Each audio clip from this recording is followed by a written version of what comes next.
कुलकर्णी कुसुम अग्रज म्हणजे श्री वा शिरवाडकर यांचा आज जन्मदिवस. त्यांचा जन्मदिवस आज आपण मराठी दिन म्हणून साजरा करत आहोत. अशा या मराठी दिनाच्या स्वागत गीताची तयारी माझ्या सैनिकांच्या विद्यार्थिनींनी तयार केली. फक्त शांतपणे ऐका.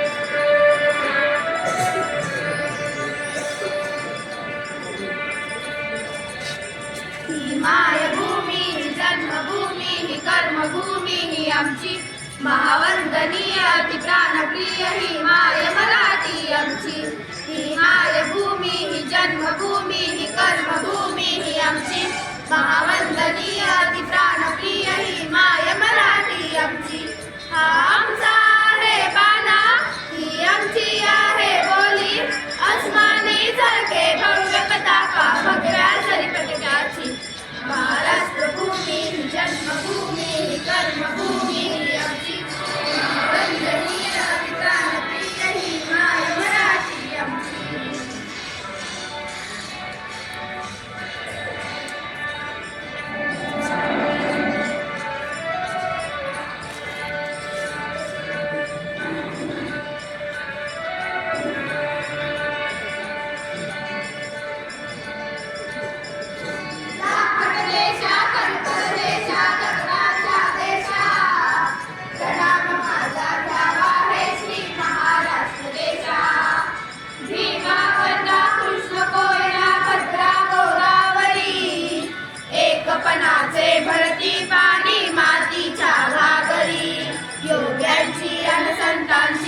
भक्तांची माळ करायची हिरे व देशान धर्मासाठी प्राण वेचणाऱ्यांची योद्ध्यांची आणि वीरांची तलवारीच्या पात्याची देशाचे रक्षण करण्यासाठी जीव खर्चणाऱ्यांची.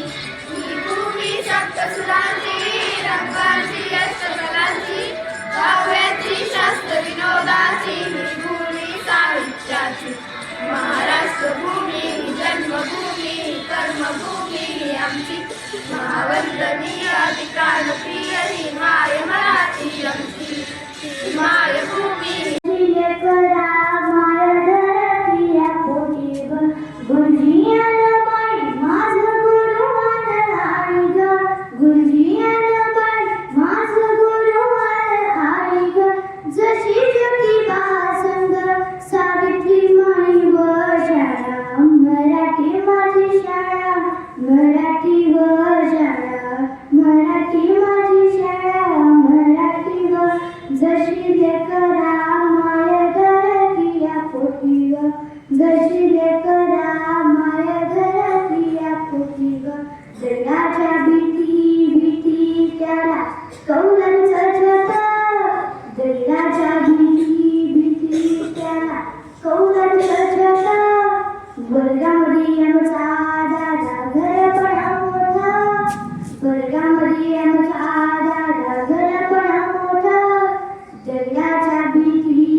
आजचे प्रमुख पाहुणे ज्येष्ठ व्यंगचित्रकार आणि इचलकरंजी ग्राहक पंचायत समितीचे अध्यक्ष माननीय श्री सुरेंद्र दास सर, जे अतिशय चांगले कला शिक्षक म्हणून ओळखले जातात.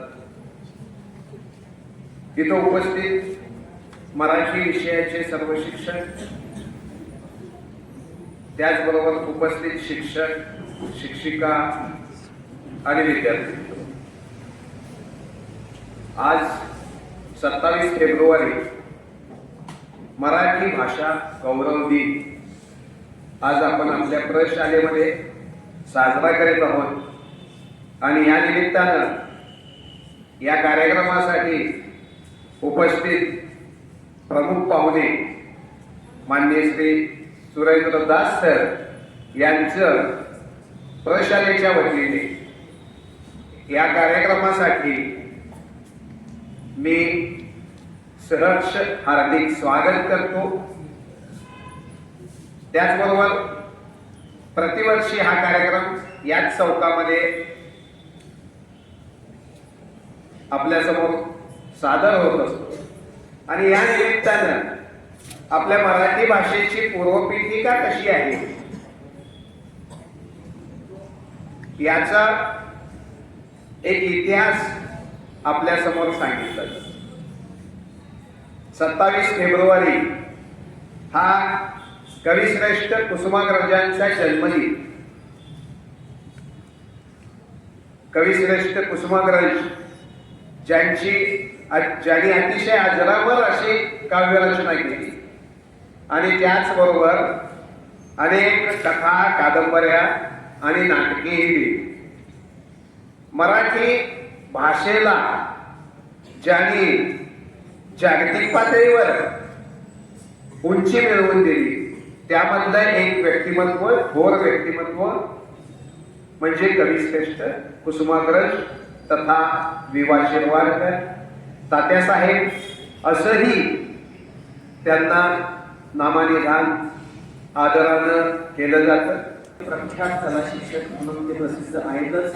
त्याचबरोबर महासत्ता हे जे आपलं वृत्तपत्र इचलकरंजीतलं त्यामध्ये गेली 40 वर्ष मला वाटते रंगचित्र काढतात राजकीय सामाजिक गोष्टींवर। अनेक मासिकांमधनं दैनिकांमधून त्यांची चित्र, कथाचित्र असतील, वेगवेगळी चित्र असतील प्रसिद्ध आहेत। अनेक पोस्टर स्पर्धेमध्ये त्यांचा नंबर आलेला आहे। सांस्कृतिक विभागामध्ये खूप ऍक्टिव्ह आहे। रोटरी लायन्स सामाजिक संस्थांमध्ये ते कार्यरत आहेत। कुठं नाही सांगत असतं, सगळीकडे आहेत। अशा निमित्तानं आपण सर्व इथं जमलेलो आहोत। या शाळेचे मुख्याध्यापक पाटील सर त्यांचा जन्मदिवस आहे आज। वि.वा. शिरवाडकर, विष्णू वामन शिरवाडकर यांचा जन्मदिवस म्हणून हा मराठी दिन साजरा केला जातोय। एखाद्या माणसाच्या नावानं एखादा छान असा मराठी दिन साजरा करणं किंवा केलं जाणं हे खरं तर त्या माणसाचं सुद्धा भाग्यच आहे आणि आपल्या मराठी भाषेचं सुद्धा भाग्य आहे की एवढा मोठा माणूस आपल्या महाराष्ट्राला लाभला की ज्यानं आपल्या मराठी भाषेचं वैभव 7 समुद्र पलीकडे नेलं असं म्हणायला हरकत नाही। अशी खूप माणसं आपल्या महाराष्ट्रामध्ये झाली। मागाशी जे 3-4 नावं सरांनी घेतली की पहिलं ज्ञानपीठ पुरस्कार जो मिळाला होता तो ययाती कादंबरीला वि.स. खांडेकरांना मिळाला होता। त्याच्यानंतरचा दुसरा जो मिळाला होता तो वि.वा. शिरवाडकरांना मिळाला होता आणि तिसरा मिळाला होता तो विद्या करंदीकरांना आणि चौथा मिळाला होता तो भालचंद्र नेमाडे। ही सगळी माणसं खूप मोठी आहेत कारण हा ज्ञानपीठ पुरस्कार जे मिळणं आहे हे साधी गोष्ट नाही आहे। प्रचंड या माणसांनी त्या क्षेत्रामध्ये काम केल्यानंतरच, कारण तिथं सुद्धा कॉम्पिटिशन असते, पण या माणसाने इतका प्रचंड अभ्यास केला, स्वतःचं व्यक्तिमत्व इतकं फुलवलं होतं की यांना देण्याशिवाय पर्याय नव्हता।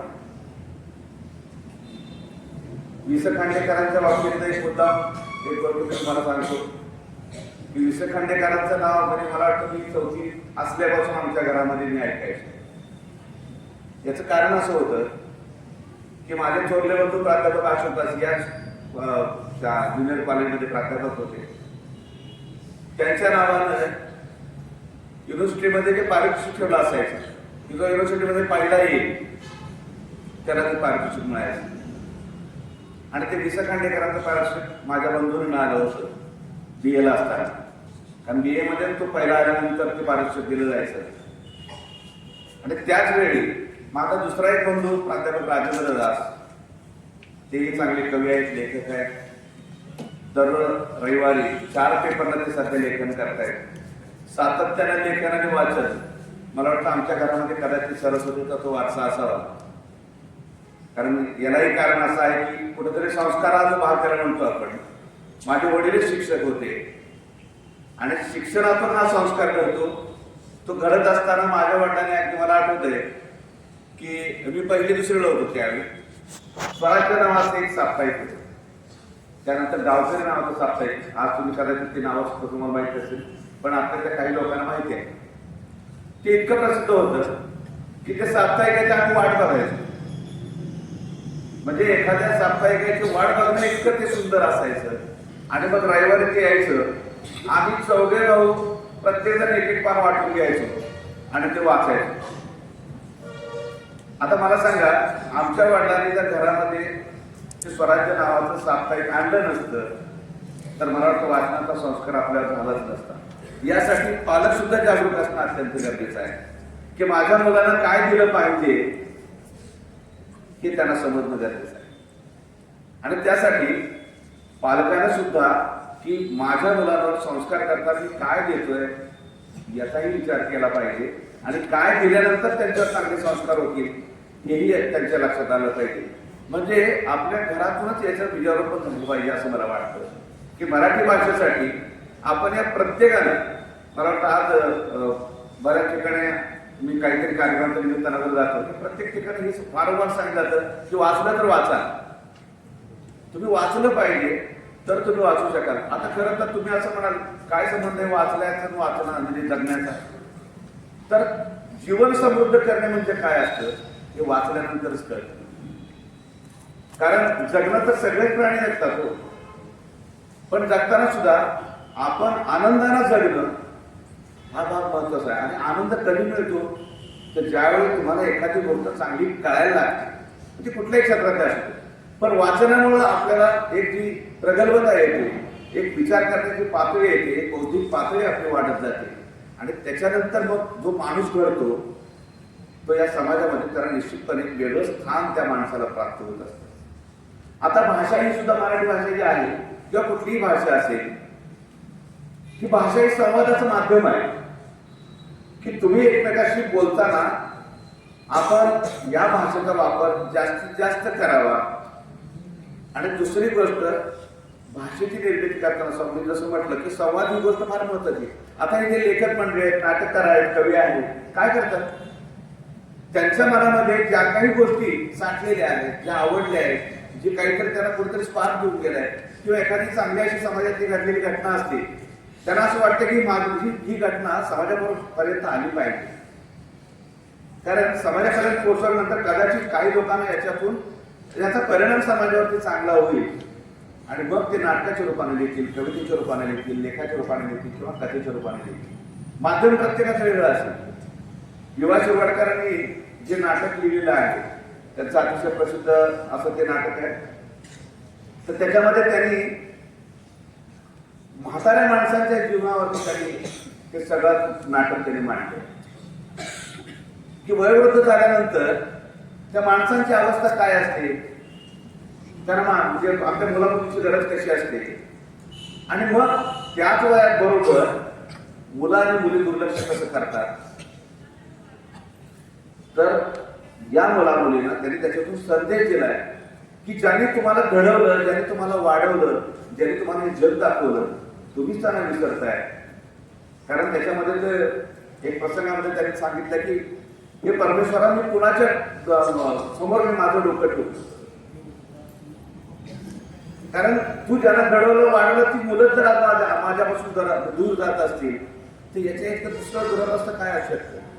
म्हणजे अशा वेगळ्या गोष्टी का मांडल्या त्या नाटकातून, तर केवळ समाजामध्ये हे दिसलं पाहिजे की पुढच्या येणाऱ्या पिढीनं आपल्या आई वडिलांना कसं सांभाळलं पाहिजे, हा त्याच्यातून कदाचित त्यांना संदेश द्यायचा असेल.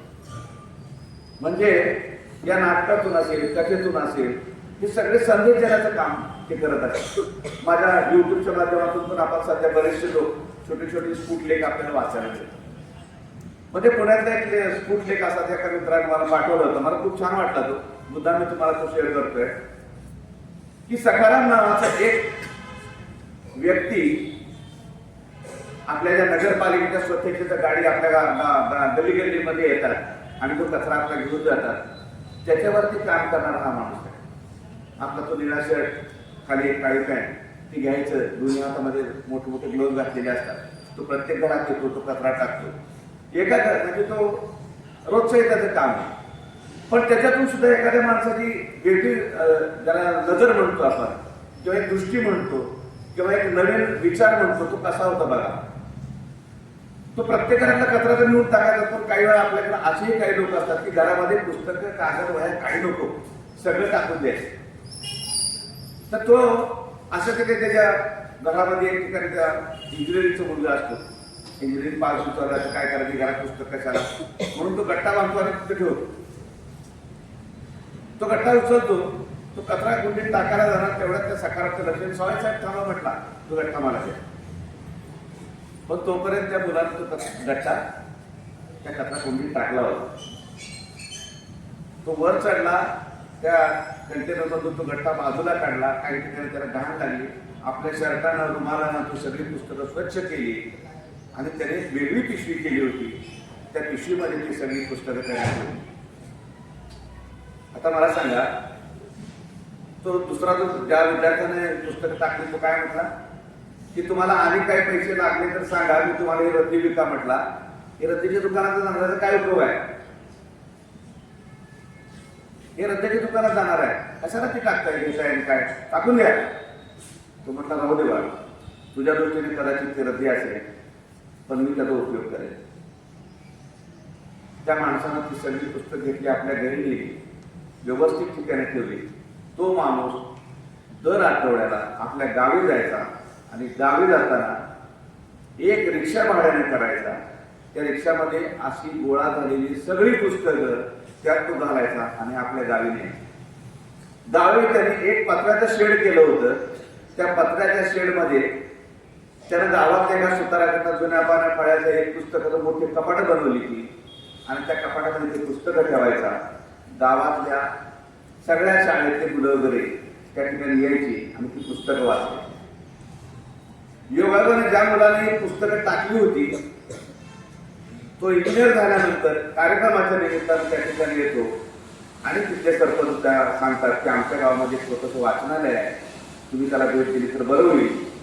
ते म्हणजे ठीक आहे, चांगली गोष्ट आहे, वाचनालयासारख्या गोष्टीला भेट देणं चांगली, मी येतो जरूर. आणि तो त्याला घेऊन जातो. तर त्याच वेळी हा सकारात नावाचा माणूस एक पुस्तकाचं गाठोडं डोक्यावर घेऊन येत असताना तो पाहतो आणि तो म्हणतो, हा माणूस इथं कसा काय? तो म्हणतो, याच गावचा आहे. मग इथे काय करतात ते? आणि मग त्याने सांगितलं, सकाराम तुम्ही इकडे या. तर सरपंचाने त्यांना बोलवलं, ते पुस्तकाचं गाठोडं बाजूला ठेवलं आणि त्याला पुढं बोलून पहिल्यांदा सांगितलं की साहेब, पहिल्यांदा या माणसाला सत्कार करा. मला हे तर ते कचरा कुंडीच्या गाडीवरती काम करतो, त्यांचा काय सत्कार करायचा? कारण बघण्याचा दृष्टिकोन जोपर्यंत म्हणजे कळत नाही तोपर्यंत आपण त्याच्याबद्दल असंच बोलतो. तर त्याने त्यांना बोलवून त्याचा सत्कार केला आणि सांगितलं, हे सगळं साहेब वैभव या माणसानं ही सगळी पुस्तकं कचरा कुंडीमध्ये टाकून दिलेली होती.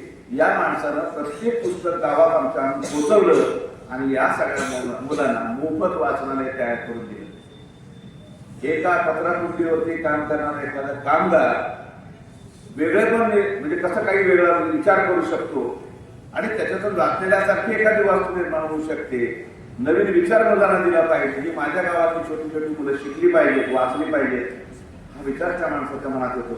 मला वाटतं काही वेळा कोट्याधीश दिवस असणाऱ्या माणसाच्या सुद्धा जर हा विचार कदाचित येणार नाही, पण ही सामान्य माणसं असा विचार करतात की ही मुलं शिकली पाहिजेत, वाचली पाहिजेत. विचार करा, या छोट्या म्हणजे एखाद्या छोट्या ठिकाणी काम करणारा जरी माणूस असला तर त्याला आपण छोटं समजता कामा नये, कारण त्याचे विचार मोठे आहेत हे लक्षात घ्या. आणि कदाचित आपल्यापैकी सुद्धा काही मुलं असे असतात, बाहेर जरी गेले तर ती त्यांची भाषा बोलतात, जाताना दुभाषा घेऊन जातात. विचार करा की जर प्रत्येकानं आपल्या भाषेचा अभिमान प्रत्येकाने बाळगला तर आपली भाषा कधीही मरणार नाही. निश्चितपणे त्याला चांगलेच दिवस येतील, खूप चांगलं साहित्य त्यात निर्माण होईल आणि मग आपोआपच त्या गावाला निश्चितपणे चांगलं वैभव निर्माण होईल, त्या नागरिकांना वैभव निर्माण होईल. आपल्या गावाच्या बद्दल सुद्धा मी मुद्दाम जाताना एवढंच सांगतो की ही शाळा सुद्धा तुम्ही इथे शिकताय, तुम्ही खरोखर भाग्यवान आहात. या शाळेमध्ये इतके मोठमोठे लोक येऊन गेले, 50व त्या साहित्य संमेलन इचलकरंजीमध्ये झालं होतं आणि ते गुरुद्वाराचं ग्राउंड झालं. पु ल देशपांडे नावाचे जे लेखक होते ते या साहित्य संमेलनाचे अध्यक्ष होते. 50व साहित्य संमेलन म्हणजे किती चांगलं योगायोग. आणि त्याच्याबरोबर त्याच वेळी आपल्या महाराष्ट्राचे पहिले जे मुख्यमंत्री होते यशवंतराव चव्हाण, ते यशवंतराव चव्हाण त्याचे उद्घाटक होते. त्यावेळेचे प्रसंग मला माझ्या पूर्वेला सांगितलं की यशवंतराव चव्हाण उद्घाटक असून सुद्धा खाली बसले होते प्रेक्षकांमध्ये. आणि पु ल देशपांडे वर घेऊन जाऊन बघतात तर इकडे तिकडे बघतात, यशवंतराव पुढे दिसतात. त्यांनी पाहिले की यशवंतराव लोकांच्याच बसले. त्यांनी सांगितलं, साहेब वरती या, खाली बसू नका, तुम्ही उद्घाटक. ते म्हणले नाही, मी आज तुमचं भाषण ऐकायचं का, मी आज एक श्रोता आहे. मला सांगा, मुख्यमंत्र्याचं पद असणारा एक माणूस स्वतः पुढे एखाद्या व्यक्तीचं भाषण ऐकण्यासाठी बसतोय, की किती मोठं त्या माणसाचं व्यक्तिमत्व असायला पाहिजे आणि मन किती मोठं पाहिजे. यशवंतरावांच्या घरामध्ये सुद्धा प्रचंड पुस्तकांचं म्हणजे पुस्तकं होती. माझे 2 नंबर प्राध्यापक राजेंद्र दास यांनी यशवंतराव चव्हाणांच्यावरती एवढा प्रचंड अभ्यास केलाय. कराडला दरवर्षी त्यांची व्याख्यानमाला असते, त्यात त्यांचं नाव दरवर्षी अग्रक्रमानं असतं की यशवंतराव सांगायचं, दास सरांनी सांगायचं. दरवर्षी त्यांना बोलवलं. इतका अभ्यास त्या माणसाने केला. मी स्वतः सुद्धा ते वाचनालय बघायला गेलो होतो. त्याचबरोबर त्यांचं जन्मस्थान बघायला सुद्धा गेलो होतो. देवराष्ट्र नावाचे गाव आहे वाळव्याच्या पलीकडे पुढे. तर त्या देवराष्ट्र नावाच्या गावामध्ये त्यांनी स्वतःच एक वाचनालय तयार केलं त्याच्या नावानं. आयुष्यभर या माणसानं इतकी पुस्तकं वाचली, त्यामुळं एक वेगळा विचार महाराष्ट्राला देण्याची त्या माणसाला क्षमता होती की माझा महाराष्ट्र हा पुढे गेला पाहिजे, हा मराठी माणूस पुढे गेला पाहिजे. ही मराठी माणसाबद्दल कमालीची त्या माणसाला आवड होती आणि अभिमान होता की ही माणसं पुढे आली पाहिजे. सातारा आणि कराड या भागाचा विकास जास्त आपल्याला दिसतो. याचं कारण म्हणजे कारण त्या भागामध्ये मराठी माणसं खूप आहेत, शेतकरी लोक आपल्याला दिसतात. आता सदर शेतकरी होण्यामागचं कारण सुद्धा हेच आहे की त्यामध्ये त्या ठिकाणी त्या माणसानं खूप वाचन करून माझ्या भागात वेगवेगळ्या प्रकारचे शेतीचे प्रयोग सुद्धा कसे केले पाहिजेत आणि माणसं सदन कशी झाली पाहिजे याचा विचार सुद्धा त्यांनी केला. कारण मी एक खांडेकरांचं चित्र केलं होतं आणि त्यांना ते दाखवलं होतं, पेन केलं होतं पण. आणि त्यांना ते चित्र इतकं आवडलं की मला म्हणले, अरे तू छान करतोस, तू असं कर. मी लेखकांची चित्र करायला सुरुवात कर म्हटलं, आपण त्याचं एक कॅलेंडर करूया. महाराष्ट्र साहित्य परिषदेतून फार पूर्वी बोके नावाचे चित्रकार होते आणि ते असे पेनने चित्र काढत होते. त्याच्यानंतर तू जायचं की इतकं पेनने छान काम करणारा माझ्याकडे अजून एक 10-12 लोकांनी आपल्याकडे शिरवाडकरांचं चित्र मी करून दिलं होतं. इव्हन ही सगळी चित्र मी केल्यानंतर त्यांना दाखवली आणि त्यांनी सांगितलं की मी याचं कॅलेंडर निश्चितपणे बनवेन. पण दुर्दैवानं ते काही काळानंतर गेले. पण तो मी केलेली चित्र मात्र अजून तशीच आहे. शिरवाडकरांच्या बाबतीत सुद्धा मी मागे मी शाळेमध्ये आता तुम्ही त्या विद्यार्थी नव्हतं, पण माझ्या काही मित्रांच्या कार्यक्रमाच्या निमित्तानं ते आले होते. त्या वाचनालयाला 50 वर्ष पूर्ण झाली म्हणून त्या निमित्तानं त्यांना प्रमुख पाहुणे बोलवलं. तर इथं एक प्राचार्य होते संपतराव जाधव नावाचे कन्या महाविद्यालयाला. त्यांचा माझा नेहमी संपर्क असायचा आणि त्यांनी मला एकच बोलतो, त्या सुरेंद्र असं आहे, शिरवाडकर साहेब येतात म्हटले, त्यांचं एक छान चित्र करून आपण त्यांना भेट देऊया, एक 4 दिवस वेळ बघ म्हटले, करून ठेवू. मी तिथून आल्यापासून शिरवाडकरांचे फोटो शोधले आणि मला तो छान वाटलं. त्याचं एक चित्र घेतलं आणि त्याचं सुंदर असं एक पेन चित्र तयार करून दिलं. त्यांना त्यावेळी दिल्यानंतर स्वतः शिरवाडकरांनी मला जवळून माझ्या पाठवून थाप मारली, अरे वा छान बनवलं, म्हणजे इतकं हुबेहूब माझ्यासारखं बनवलं, मला आनंद वाटला. म्हणजे त्या माणसाचा हात आपल्या पाठीवर फिरला की मी स्वतःला भाग्यवान समजतो. आणि मला म्हणले, काय नाव आहे तुझं? म्हणजे दास. तो फक्त म्हणजे शिरवाडकरांचा दास दिसले, पु ल देशपांडेचा दास नाहीच काय. मी म्हणलं, साहेब तुम्ही येणार आहे माहीत असतं तर तुमचंही चित्र मी करून आणणार नाही. म्हणले, मला तुझ्या हातून मला चित्र करून पाहिजे. आणि 15 दिवसांनी मी त्यांचं चित्र ते संपादक संपतराव जाधव होते, म्हणजे सुरेंद्र चित्र करायचं आणि ते मी लिहून यायची माझी जबाबदारी. ते त्यांनी लिहून आले. त्यांनी एक छोटीशी 4 ओळीचं पत्रही मला तरी दिलं होतं की तू म्हटल्याप्रमाणे शब्दाला जागलास, मराठी माणसं शब्दाला जागत नाही, पण तू मात्र जागलास आणि माझं चित्र मला करून पाठवलं, धन्यवाद.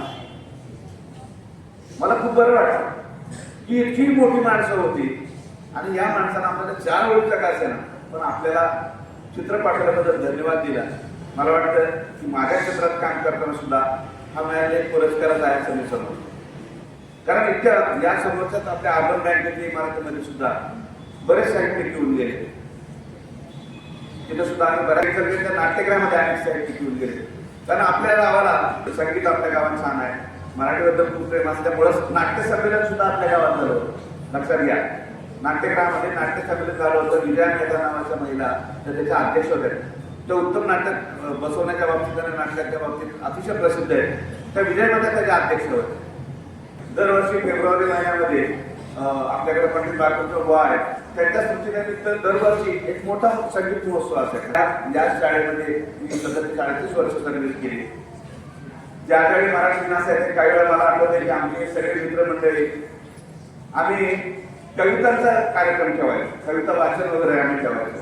म्हणजे हिंदी दिन असेल, मराठी दिन असेल, की या मुलांच्या पुढे छान कविता आपण वाचून टाकूया, कविता कशी वाचायची हे त्यांना शिकूया. या निमित्तानं काय करत होतो आम्ही मराठी. माझी कला शिक्षक चित्रकार आणि जामदार सरांनी लिहिलं की तिचं मी ऑब्झर्व केलं माहीत नाही. ग्राहक पंचायतीचे जे इचलकरंजीचे प्रमुख आहेत अनेक वर्ष दास सर आज आपल्याला कॉन्टॅक्ट म्हणून लाभले. त्यांनी आपल्याला अतिशय सुंदर असं मार्गदर्शन केलं. त्याबद्दल प्रशालेच्या वतीनं मी माननीय सुरेंद्र दास सर यांचं आभार मानतो. ही मायभूमी ही जन्मभूमी ही कर्मभूमी अमुची महवंदनीय अति प्राणप्रिय ही माय मराठी अमुची. ही मायभूमी ही जन्मभूमी ही कर्मभूमी अमुची महवंदनीय अति प्राणप्रिय ही माय मराठी अमुची. हा आमचा आहे बाणा ही अमुची आहे बोली अस्मानी झके भव्य पताका भगव्या हजरी पटक्याची.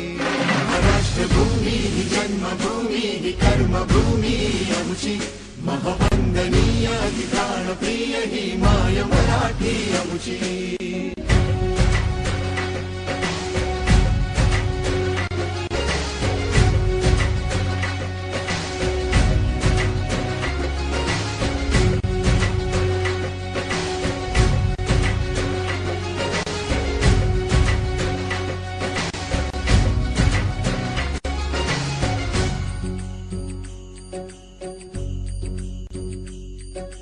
राकट देशा कणखर देशा दगडाच्या देशा प्रणाम माझा घ्यावा हे श्री महाराष्ट्र देशा.